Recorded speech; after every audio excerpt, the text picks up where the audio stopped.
الحمد للہ رب العالمین والصلاة والسلام على سیدنا محمد الصادق الوعد الامین اما بعد فاعوذ باللہ من الشیطان الرجیم بسم اللہ الرحمن الرحیم انما یعمر مساجد اللہ من آمن باللہ والیوم الآخر صدق اللہ العظیم۔ اسٹیج پر رونق افروز علماء ملت اسلامیہ، مبلغین اعظام، سامعین و سامعات، السلام علیکم ورحمۃ اللہ وبرکاتہ۔ میرے ساتھ مل کر پڑھیں الصلاۃ والسلام علیک یا رسول اللہ وعلی آلک واصحابک یا حبیب اللہ صلی اللہ تعالی علیہ وسلم۔ آج میری گفتگو کا عنوان ہے اسلام کا نظام مساجد اور مسلم امہ کے مسائل۔ یہ ایسا سنجیدہ اور علمی عنوان ہے کہ اگر واقعی ہم اور آپ توجہ کے ساتھ کچھ دیر تک سننے کی کوشش کرتے رہے اور سمجھنے کی کوشش کرتے رہے اور یہاں سے پھر ایک عمل کا جذبہ لے کر اٹھے تو اس اجتماع کو منعقد کرنے کا ایک گنا مقصد حاصل ہو جائے گا۔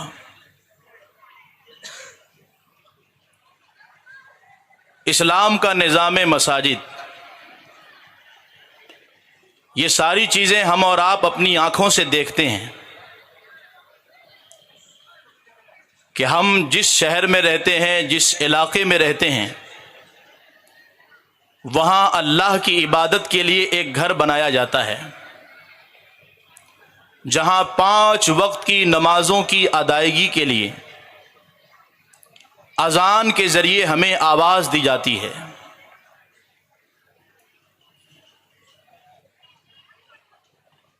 قرآن مجید فرقان حمید میں اللہ تبارک و تعالی ارشاد فرماتا ہے ان الصلاۃ کانت علی المؤمنین کتابا موقوتا،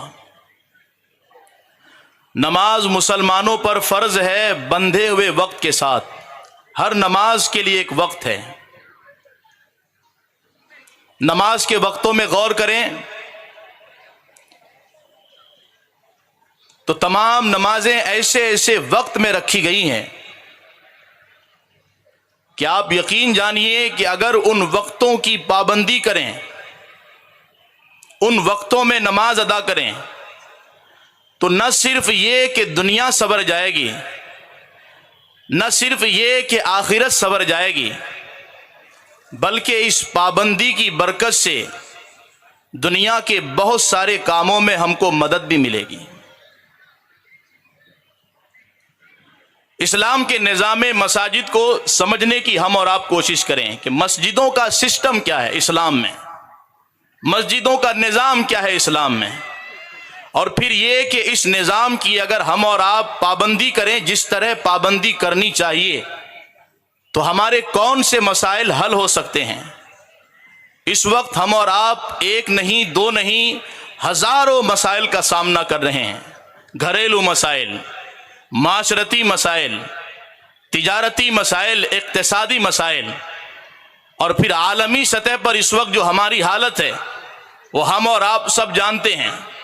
سوال یہ پیدا ہوتا ہے کہ اگر معاشرے میں بے حیائی پھیل رہی ہے، برائی پھیل رہی ہے، دین سے دوری بڑھ رہی ہے، لوگ نمازیں چھوڑ رہے ہیں، اللہ سے دور ہو رہے ہیں، اللہ کے رسول سے دور ہو رہے ہیں، اور ایک نہیں، دو نہیں، ہر دن نئی نئی بیماریاں، نئے گناہ معاشرے میں دکھائی دیتے ہیں، اور سوال یہ پیدا ہوتا ہے کہ ان مسائل کا حل کیا ہے؟ جو مسائل ہمارے گھر میں جنم لے رہے ہیں، جو مسائل ہمارے معاشرے میں جنم لے رہے ہیں، جو مسائل عالمی سطح پر اس وقت مسلمانوں کو درپیش ہیں، تو یقین جانیے اللہ تبارک و تعالی نے مسجد کی شکل میں ہمیں ایک ایسا گھر عطا کیا ہے، اور اس گھر میں اللہ تبارک و تعالی نے ایک ایسا سسٹم عطا کیا ہے کہ اگر مسلمان اس سسٹم کی پابندی کریں، اس نظام کی پابندی کریں، اس نظام کو اپنی زندگی میں اتار لیں، تو نہ صرف یہ کہ گھر کے مسائل حل ہو جائیں گے، نہ صرف یہ کہ سماجی مسائل حل ہو جائیں گے، بلکہ جس سطح پر بھی جو مسئلہ ہمیں درپیش ہے وہ مسجد کے نظام کی پابندی کی برکت سے حل ہوتا ہوا نظر آئے گا۔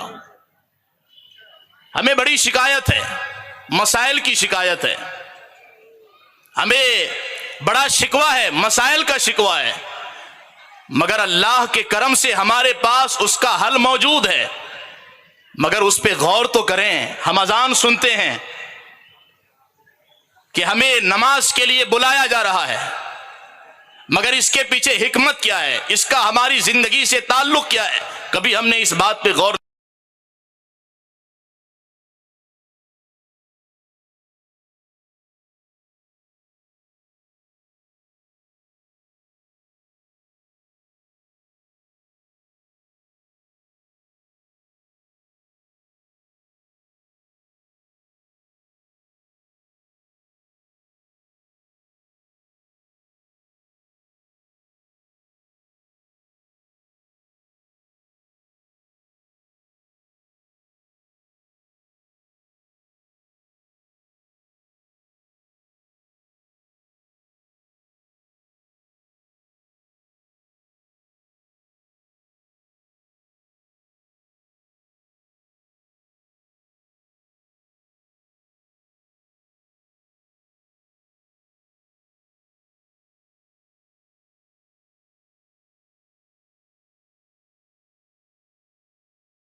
اپنی ماں کے پیٹ میں تھے اس وقت ہمیں کس چیز کی ضرورت ہے وہ بھی جانتا ہے۔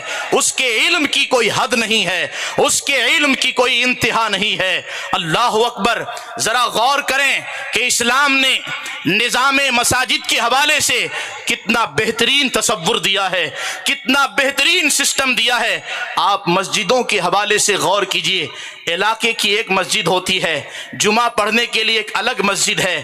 آپ اس سسٹم پہ تھوڑا سا غور کریں۔ مسلمان خواہ کسی بھی علاقے میں ہوں، مگر 5 وقتہ نمازوں کو ادا کرنے کے لیے وہ مسجد ضرور جاتے ہیں۔ اگر علاقے کی مسجد ہے جہاں صرف 5 وقتی نمازیں ہی ادا ہوتی ہو تو وہ ضرور اس مسجد کا رخ کرتے ہیں۔ اور اسلام نے حکم بھی دیا ہے کہ اگر تمہارے علاقے میں مسجد ہے تو تم اس کو ترجیح دو، اس کو آباد کرو۔ اللہ اکبر۔ ہفتہ بھر میں ہم اپنے علاقے کی مسجد میں نماز ادا کر لیں، لیکن جب جمعہ کا دن آتا ہے تو پھر پورے معاشرے میں ایک الگ ماحول بن جاتا ہے، ایک روحانی ماحول، ایک دیکھنے والا منظر، ایک قابل دید ماحول۔ اللہ اکبر۔ سب اپنے سروں پہ ٹوپی سجا کے نہا دھو کر صاف ستھرے لباس میں ایک مسجد کا رخ کرتے ہیں۔ سب کا لباس تقریباً ایک جیسا ہوتا ہے، سب خوشبو سے معطر ہوتے ہیں۔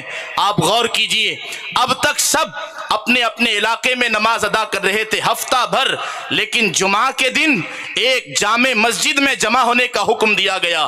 آخر کیوں؟ اچھا آپ یہ بھی دیکھ لیں، ہم مسجد کو کیا کہتے ہیں؟ بیت اللہ، اللہ کا گھر کیا مطلب؟ یہ مسجد اللہ کا گھر ہے کا مطلب یہ ہے کہ یہاں کوئی فرق نہیں دیکھا جائے گا، یہاں کسی کی دادا گیری نہیں چلے گی، یہاں کوئی اپنی طاقت اپنا زور نہیں دکھا سکتا۔ یہ اللہ کا گھر ہے، یہاں صرف اللہ کا قانون چلے گا۔ یہاں امیر ہو آئے یا غریب آئے، کالے رنگ کا آئے یا گورے رنگ کا آئے، بڑے گھر میں رہنے والا آئے یا جھوپڑی میں رہنے والا آئے، اگر جھوپڑی میں رہنے والا غریب ثواب کی نیت سے اللہ کے گھر میں پہلے آیا ہے تو وہ پہلی صف میں ہوگا۔ پہلے بعد میں آنے والا امیر غریب کو پیچھے نہیں ڈھکیل سکتا، اس لیے کہ یہ اللہ کا گھر ہے۔ یہاں رنگ نہیں دیکھا جائے گا، یہاں طاقت نہیں دیکھی جائے گی، یہاں سب برابر ہیں۔ اللہ اکبر۔ ہوتا کیا ہے جب ہم جماعت کے لیے نماز میں حاضر ہوتے ہیں، خواہ 5 وقتوں کی نماز ہو یا جمعہ کی نماز ہو، ہم اس بات کو سمجھ نہیں پائے۔ آج ہمیں لوگوں کو دین سے قریب کرنے کے لیے، اللہ کا پیغام پہنچانے کے لیے، قرآن و سنت کا پیغام پہنچانے کے لیے اتنے سارے پیسے خرچ کرنے پڑتے ہیں، مشہور شخصیات کو بلانا پڑتا ہے تاکہ ان کا نام سن کر لوگ آئیں۔ آج ذمہ داری کے ساتھ ایک جملہ کہہ رہا ہوں، اگر اللہ کے بندوں کو صحیح معنوں میں اللہ سے محبت ہو جائے تو اللہ کے نام سے بڑا کسی کا نام نہیں ہے۔ جب مؤذن یہ کہے اللہ اکبر اللہ اکبر، اللہ سب سے بڑا ہے، اللہ سب سے بڑا ہے، جو سب سے بڑا ہے وہی تم کو بلا رہا ہے۔ حیا علی الصلاۃ، آ جاؤ نماز کی طرف، حیا علی الفلاح، آ جاؤ کامیابی کی طرف۔ جو صحیح معنوں میں اللہ سے محبت کرنے والے ہوں گے وہ یقیناً اللہ کا نام سن کر دوڑ پڑیں گے۔ حضرت عبداللہ ابن مسعود رضی اللہ تعالیٰ عنہ فرماتے ہیں، میں نے اپنی آنکھوں سے ایک منظر دیکھا کہ اذان ہوئی مدینہ منورہ میں، اللہ اکبر اللہ اکبر، اللہ سب سے بڑا ہے، اللہ سب سے بڑا ہے۔ لوگ اذان کی آواز سن کر مسجدوں کی طرف دوڑ پڑے، ان کی دکانیں کھلی ہوئی تھی، سامان جیسے تھے ویسے ہی رکھے ہوئے تھے۔ حضرت عبداللہ ابن مسعود کہتے ہیں، میں نے مدینہ کے مسلمانوں کا جب یہ ایمان دیکھا تو میری زبان پر قرآن کی آیت آئی کہ یہ وہی لوگ ہیں جن کی تعریف اللہ قرآن میں کرتا ہے، رجال لا تلہیہم تجارت ولا بیع عن ذکر اللہ واقام الصلاۃ وایتاء الزکاۃ یخافون یوما تتقلب فیہ القلوب والابصار۔ ایمان والے کون ہیں؟ جن کو نہ دکان روکے، نہ تجارت روکے، نہ خرید و فروخت روکے، نہ مال روکے، نہ بیوی بچوں کی محبت روکے، بس کانوں تک آواز پہنچے میرا خدا مجھ کو بلا رہا ہے، جو سب سے بڑا ہے، بس وہ دوڑتا ہوا مسجد کو چلا جائے۔ اللہ اکبر۔ اس بات کو سمجھنے کی کوشش کریں کہ یہ نماز، یہ اذان، یہ جماعت، یہ جمعہ، یہ عید، یہ بقرعید، یہ کیا ہے؟ یہ کتنا خوبصورت سسٹم ہے۔ آج میں عرض کر رہا تھا، لوگوں تو کوئی بات دین کی پہنچانے کے لیے کتنی محنت کرنی پڑتی ہے۔ اے کاش ہم نے مسجد کے نظام کو سمجھا ہوتا، اے کاش ہم نے مسجد کے سسٹم کو سمجھا ہوتا۔ خدا نے جو ایک قدرتی نظام دیا ہے، اے کاش ہم نے اس میں کبھی غور و فکر کیا ہوتا۔ اگر مسلمان 5 وقتہ نماز جماعت کے ساتھ پڑھیں اور جمعہ کی نماز جماعت کے ساتھ مسجد میں پڑھیں تو پھر کسی سالانہ اجتماع کی ضرورت نہ رہے گی، کسی ہفتہ واری اجتماع کی ضرورت نہ رہے گی۔ جو بھی دین کی بات پہنچانی ہے، ہم جمعہ کے بیان میں، جمعہ کا بیان کیا ہے، جمعہ کیا ہے، اس کو آپ جمعہ کی نماز بھی کہہ لیں، اس کو آپ ہفتہ واری اجتماع بھی کہہ لیں، مگر افسوس کی بات ہے ہم نے اس سسٹم کی قدر نہ کی۔ اکثر نوجوان، اکثر لوگ جنہیں اللہ سے محبت ہے، وہ اللہ اس کے رسول کی باتیں سننے کے لیے پہلے پہنچ جاتے ہیں، مگر افسوس کی بات یہ ہے کہ ہمارے معاشرے کی حالت یہ ہے کہ وہ اکثر لوگ ہیں جو خطبے کی اذان سے کچھ دیر پہلے مسجد میں حاضر ہوتے ہیں۔ ظاہر سی بات ہے جن کی زندگی اس طرح گزر رہی ہے کہ نہ دیکھ دن رات میں کوئی دین کی بات سنا، نہ ہفتے میں کبھی اللہ کا کلام سنا، نہ سال میں کبھی اللہ کی کتاب کو سنا، اللہ کا پیغام سنا، اس کے دل میں اللہ کی محبت آ نہیں سکتی، اس کے دل میں اللہ کا خوف پیدا نہیں ہو سکتا۔ اور جب اللہ کی محبت پیدا نہ ہوگی، اللہ کا خوف پیدا نہیں ہوگا تو وہ نیکی کیا کرے گا، وہ گناہوں سے کیسے بچے گا؟ قرآن تو یہ کہتا ہے وَلِمَنْ خَافَ مَقَامَ رَبِّهِ جَنَّتَانِ، جو اپنے رب کی بارگاہ میں کھڑے ہونے کے ڈر سے گناہوں سے بچ جائے، اس کے لیے دو دو جنتیں ہیں۔ اللہ اکبر۔ جب تک دل میں خوف الہی نہ ہوگا انسان گناہوں سے بچ نہیں سکتا۔ اگر آج کے نوجوان جمعہ کے وقت خطاب سے پہلے مسجد میں حاضر ہو جائیں، پہلی صف میں بیٹھنے کی کوشش کریں، اس نیت سے، اس ارادے سے کہ کچھ سنوں گا، تاکہ ہفتہ بھر اگر میں کچھ نہ بھی سنا تو میرا ایمان تازہ رہے، میرا دین تازہ رہے، میرا عقیدہ تازہ رہے، شیطان کے وسوسوں کا شکار نہ ہو جاؤں، نفس کے دھوکوں میں مبتلا نہ ہو جاؤں۔ اور اللہ کی قسم، جو لوگ پابندی کے ساتھ جمعہ کی تقریر سنتے ہیں اصلاح کے جذبے سے، اپنے آپ کو سدھارنے اور سنوارنے کے جذبے سے، ان کی زندگی میں، اور وہ لوگ جو جمعہ کی اذان ثانی سے یعنی خطبے کی اذان سے تھوڑی دیر پہلے آتے ہیں، آپ دونوں مسلمانوں کی زندگی اٹھا کے دیکھ لیجئے، آپ کو فرق سمجھ میں آ جائے گا۔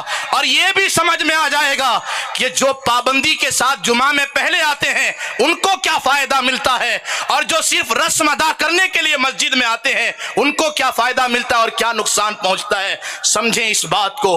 اسلام نے نماز کو جماعت کے ساتھ پڑھنے کا حکم دیا۔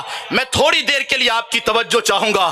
کبھی آپ نے اس بات پہ غور کیا جماعت کس قدر ضروری ہے اسلام میں، جماعت کس قدر اہم ہے اسلام میں؟ قرآن مجید میں اللہ فرماتا ہے وَارْكَعُوا مَعَ الرَّاكِعِينَ، اے رکوع کرنے والو، رکوع کرنے والوں کے ساتھ رکوع کرو، یعنی جماعت کے ساتھ نماز پڑھو۔ کیا فائدہ ہوگا؟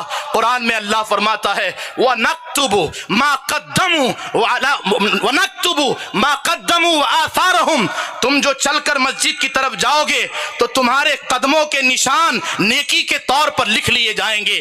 سوچیں جماعت کس قدر اہم ہے کہ اگر میدان جنگ میں بھی ہم موجود ہوں اور دشمن کا خوف ہو کہ نہ جانے کب حملہ کر دے، نہ جانے کب ہماری جان چلی جائے، اس وقت بھی جماعت معاف نہیں ہے، بلکہ قرآن یہ کہتا ہے وَإِذَا كُنْتَ فِيهِمْ فَأَقَمْتَ لَهُمُ الصَّلَاةَ فَلْتَقُمْ طَائِفَةٌ مِّنْهُمْ مَعَكَ وَلْيَأْخُذُوا أَسْلِحَتَهُمْ فَإِذَا سَجَدُوا فَلْيَكُونُوا مِنْ وَرَائِكُمْ وَلْتَأْتِ طَائِفَةٌ أُخْرَى لَمْ يُصَلُّوا فَلْيُصَلُّوا مَعَكَ وَلْيَأْخُذُوا أَسْلِحَتَهُمْ وَحِذْرَهُمْ وَدَّ الَّذِينَ كَفَرُوا لَوْ تَغْفُلُونَ عَنْ أَسْلِحَتِكُمْ وَأَمْتِعَتِكُمْ فَيَمِيلُونَ عَلَيْكُمْ مَيْلَةً وَاحِدَةً وَلَا جُنَاحَ عَلَيْكُمْ إِنْ كَانَ بِكُمْ أَذًى مِّن مَّطَرٍ أَوْ كُنْتُم مَّرْضَىٰ أَن تَضَعُوا أَسْلِحَتَكُمْ وَخُذُوا حِذْرَكُمْ إِنَّ اللَّهَ أَعَدَّ لِلْكَافِرِينَ عَذَابًا مُّهِينًا۔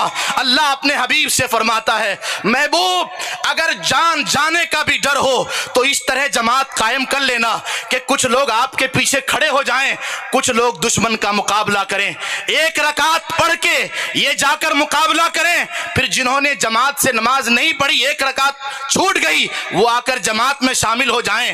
حالت جنگ میں جبکہ دشمن حملہ کر سکتا ہے اس وقت بھی جماعت معاف نہیں ہے۔ اس سے آپ اندازہ لگائیں کہ جماعت کس قدر اہم ہے اسلام میں، جماعت کی کتنی تاکید ہے اسلام میں۔ اللہ اکبر۔ میرے عزیز دوستوں اور محترم بزرگوں،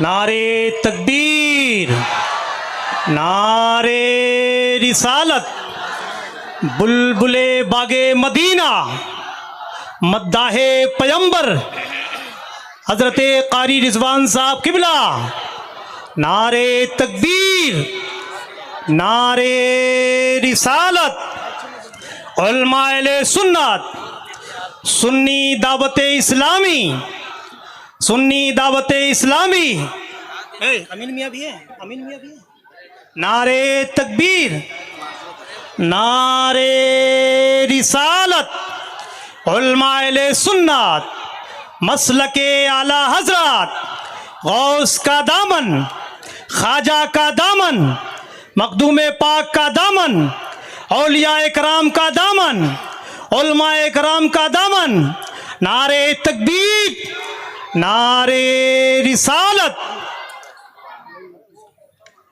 محترم حضرات، ہمارے اور آپ کے سب کے دلوں کی دھڑکن بلبل باغ مدینہ تشریف لا چکے ہیں، لہٰذا میں تمامی حضرات سے بہت ہی مؤدبانہ مخلصانہ گزارش کروں گا کہ جہاں جہاں جو حضرات بیٹھے تھے اپنی اپنی جگہوں پر بڑے ہی اطمینان سکون کے ساتھ تشریف رکھیں. انشاءاللہ العظیم بہت جلد بلبل باغ مدینہ قاری رضوان صاحب قبلہ آپ کے روبرو ہوں گے، آپ ہوں گے، قاری رضوان صاحب قبلہ ہوں گے.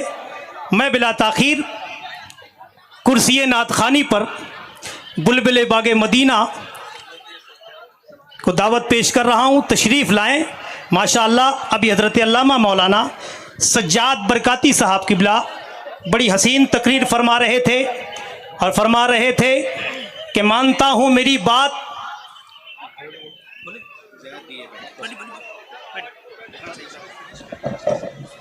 ڈسٹرب ہو گیا، معافی چاہتا ہوں، یہ پبلک سب کرتی ہے گڑبڑ.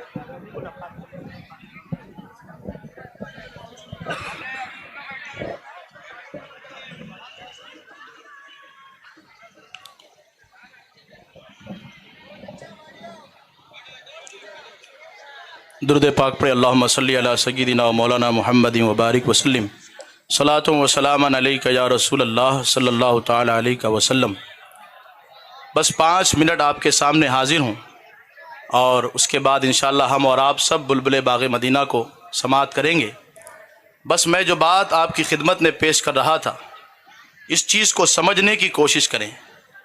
اسلام میں جماعت کی اہمیت اس قدر ہے کہ حالت جنگ میں، میدان میں بھی اگر دشمن کے حملے کا خوف بھی ہو تو بھی قرآن کہتا ہے وَإِذَا كُنْتَ فِيهِمْ فَأَقَمْتَ لَهُمُ الصَّلَاةَ فَلْتَقُمْ طَائِفَةٌ مِّنْهُمْ مَعَكَ کہ محبوب آپ ان کے درمیان کھڑے ہوں، ایک جماعت آپ کے ساتھ آئے، ایک جماعت دشمن سے مقابلہ کرے، پھر یہ پڑھ کر جائیں 1 رکعت اور وہ جو دشمن سے برسرے پیکار تھے وہ آ کر آپ کے پیچھے کھڑے ہو جائیں. آپ سوچیں تھوڑی دیر کے لیے کہ جماعت کس قدر اہم ہے. عرض یہ کر رہا تھا کہ 5 وقتہ نمازیں اگر جماعت کے ساتھ ادا کی جائے، ہر جماعت کے بعد مناسب وقت کا خیال کرتے ہوئے کچھ سیکھنے اور سکھانے کا مساجد میں انتظام ہو جائے تو بہت حد تک جہالت کا بھی خاتمہ ہو سکتا ہے، بہت حد تک لوگوں کو دین سے قریب کیا جا سکتا ہے، بہت حد تک لوگوں کو نماز سے قریب کیا جا سکتا ہے، اللہ سے ان کا تعلق اور رشتہ مضبوط کیا جا سکتا ہے. اور اگر جمعہ کی جماعت کی پابندی کر لے جائیں، جمعہ میں بڑی تعداد میں لوگ آتے ہیں، اگر اس وقت جمعہ کا خطاب بھی روایتی انداز سے ہٹ کر لوگوں کی ضرورت کے مطابق ہو، ان کے مسائل کو سامنے رکھ کر کیا جائے، معاشرتی مسائل کو سامنے رکھ کر کیا جائے تو بہت سارے مسائل کا حل جمعہ کے خطاب کے ذریعے ہو سکتا ہے. میرے عزیز دوستوں اور محترم بزرگوں، بس غور کرتے چلے جائیں مسجد میں جماعت کا اہتمام کس کس طرح سے رکھا گیا اور نمازوں کو جماعت کے ساتھ کس طرح اسلام میں جوڑا گیا. جمعہ کی نماز دراصل ہفتہ واری اجتماع ہے اور عید اور بقرعید کی نماز دراصل ہمارے لیے سالانہ اجتماع ہے. جمعہ کے بالمقابل عید کے موقع پر اور لوگ آتے ہیں، ایک اور بڑی تعداد ہوتی ہے. اے کاش ہم اس موقع کا فائدہ اٹھاتے اور اے کاش لوگ بھی وقت پر پہنچ کر دین حاصل کرنے کا جذبہ لے کر مسجدوں میں پہنچتے، عیدگاہوں میں پہنچتے تو ان بڑے بڑے مواقع کا بے حد فائدہ ہوتا. میرے عزیز دوستوں اور محترم بزرگوں، اور ایک عالمی اجتماع ہے اور وہ حج کے موقع پر ہے. یہ اسلام کا خوبصورت نظام ہے لوگوں کو جوڑنے کا، لوگوں کو قریب کرنے کا. میرے عزیز دوستوں اور محترم بزرگوں، مجھ سے کہا گیا تھا کہ نئی نسل کو کس طرح سے دین سے قریب کر سکتے ہیں، اور اس وقت وہ بے حیائی اور فحاشی کی طرف جو بڑھ رہے ہیں اس سیلاب سے ان کو کس طرح روک سکتے ہیں. مساجد میں آخر اس طرح کیا انتظام کیا جا سکتا ہے کہ مسجدوں کے ذریعے ہم دین کا بھی کام کر سکیں، علم کو بھی پھیلا سکیں. میں جلدی جلدی عرض کر رہا ہوں، یقین جانیے بڑی قیمتی بات کہی ہے کہنے والے نے کہ لوگ یہ کہتے ہیں کہ لوگ دین کی راہ میں خرچ نہیں کرتے. لوگ اسلام کی راہ میں خرچ خرچ نہیں کرتے. نہیں نہیں, ہمارے اربوں روپے خرچ ہو چکے ہیں دین کی راہ میں. مسجدوں میں جو پیسے لگے ہیں یہ کس نے دیا ہے؟ مسجدوں میں جو پیسے خرچ ہوئے ہیں یہ کس کے لگائے ہوئے پیسے ہیں؟ بات اصل میں یہ ہے کہ ہمارے اتنے پیسے خرچ ہو کر جو یہ بلند و بالا عمارتیں بنی ہیں, ہم نے ان عمارتوں کو صرف نماز کے لیے خاص کر لیا. ہم نے ان عمارتوں کو صرف سجدوں کے لیے خاص کر لیا. اے کاش اربوں روپے جن مسجدوں میں خرچ ہوئے, اگر کچھ پیسے خرچ کر کے قریب کسی جگہ کو خرید کر مسجد ہی سے متصل کسی تعلیم کا انتظام کر دیتے, مسافر خانے کا انتظام کر دیتے, شادی ہال کا انتظام کر دیتے, اور نہ جانے کیا کیا کر سکتے ہیں. میرے مصطفیٰ نے پہلی مسجد کی جب بنیاد رکھی تھی وہ وہی مسجد تھی جہاں نمازیں بھی ادا کی جاتی تھی, جہاں اصحاب صفہ کو پڑھایا بھی جاتا تھا, جہاں لشکر کو روانہ کرنے کے احکامات بھی جاری کیے جاتے تھے, اور کیا کیا نہیں ہوتا تھا. زخمیوں کے لیے خیمے بھی وہی لگتے تھے. سارا کام مسجدوں سے ہو سکتا تھا, ہوتا تھا, اور آج بھی ہو سکتا ہے. بس شرط یہ ہے کہ ہم اسوہ مصطفیٰ کی پیروی کریں. آج آخری بات عرض کر رہا ہوں, ماں باپ لاپرواہ ہو گئے, ماں باپ بے فکر ہو گئے, ان کو کوئی فکر نہیں. زکوٰۃ کے طور پر دین پڑھا رہے اپنے بچوں کو کہ بس قرآن ناظرہ پڑھنا سیکھ لے, بس بات ختم ہو گئی, اب یہ دیندار بن جائیں گے, اب یہ نیک اور پرہیزگار بن جائیں گے. وہ صوفیاء 30-35 سال خانقاہوں میں گزار دیے. کیوں؟ اگر دیندار بننا اتنا آسان تھا, نفس کو مارنا اتنا آسان تھا, شیطان کے دھوکوں سے مقابلہ کرنا اتنا آسان تھا, تو کیا ضرورت تھی خواجہ صاحب کو 12 سال بستر اور تکیہ اٹھا کر خواجہ عثمان ہارونی کے پیچھے پیچھے چلنے کی؟ یہ چیز بتاتی ہے دیندار بننے کے لیے قربانی دینی پڑے گی. آج ہی میں نے اپنے ایک دوست سے کہا, انہوں نے کہا مولانا دین کا کام بہت مشکل ہو گیا ہے. میں نے کہا اصل میں بات یہ ہے کہ ہم اپنے آپ کو اللہ کا بندہ اور حضور کا امتی نہیں سمجھتے, ہم اپنے آپ کو اسلام کا شہزادہ سمجھتے ہیں. ہم شہزادے ہیں, ہمیں کچھ نہیں کرنا ہے, سب بیٹھے بیٹھے ہو جائے گا. نہیں نہیں, ایسا نہیں ہے میرے دوستو. فکر کیجئے اپنی اولاد کی, فکر کیجئے اپنے گھر والوں کی. قو انفسکم واہلیکم نارا, بچاؤ اپنے آپ کو, اپنی اولاد کو دوزخ کی آگ سے. آپ کہیں گے مولانا اولاد کی فکر اس قدر اہم ہے کہ ہم اس بات کی بھی فکر کریں کہ ہمارے بعد وہ کس دین پر رہیں گے. بس یہ آخری بات شاید کہ تیرے دل میں اتر جائے میری بات, کاش کوئی سنتا گلشن میں فریاد اس کی. سن لیجئے اس بات کو, اگر یہ بات بڑی آسان لگ رہی ہے, بہت ہلکی لگ رہی ہے, تو میری اس بات کو نوٹ کر لیں. اگر ہم نے اپنے بچوں کے دین کی پرواہ نہ کی تو آنے والے دور میں سب سے زیادہ جس چیز کا ڈر ہے وہ ارتداد کا ڈر ہے, بے دین ہونے کا ڈر ہے. اس بات کا جائزہ لیتے رہیں. قرآن کی ایک آیت پڑھتا ہوں, شاید اس مضمون کی اہمیت سمجھ میں آ جائے. قرآن میں حضرت یعقوب علیہ السلام, اس نبی کا نام ہے, 16 مرتبہ تقریباً اللہ نے قرآن مجید میں حضرت یعقوب کا ذکر کیا ہے. کون ہے حضرت یعقوب علیہ السلام؟ دادا حضرت ابراہیم ہیں, باپ حضرت اسحاق ہیں, چچا حضرت اسماعیل ہیں, بیٹا حضرت یوسف ہیں. خود نبی, باپ نبی, دادا نبی, چچا نبی. مگر قرآن کہتا ہے ام کنتم شہداء اذ حضر یعقوب الموت اذ قال لبنی ما تعبدون من بعدی قالوا نعبد الہک والہ آبائک ابراہیم واسماعیل واسحاق الہ واحد ونحن له مسلمون. قرآن کہتا ہے لوگوں پتا ہے یعقوب نے موت کے وقت اپنے بیٹوں سے کیا کہا تھا؟ یہی کہا تھا میرے بچوں میرے بعد کس رب کی عبادت کرو گے, کس کی عبادت کرو گے؟ تو بچوں نے کہا آپ کے رب کی. حضرت ابراہیم, حضرت اسحاق اور حضرت اسماعیل کے رب کی. یہ بات کس قدر اہم ہے اس کا اندازہ یہاں سے لگائیں.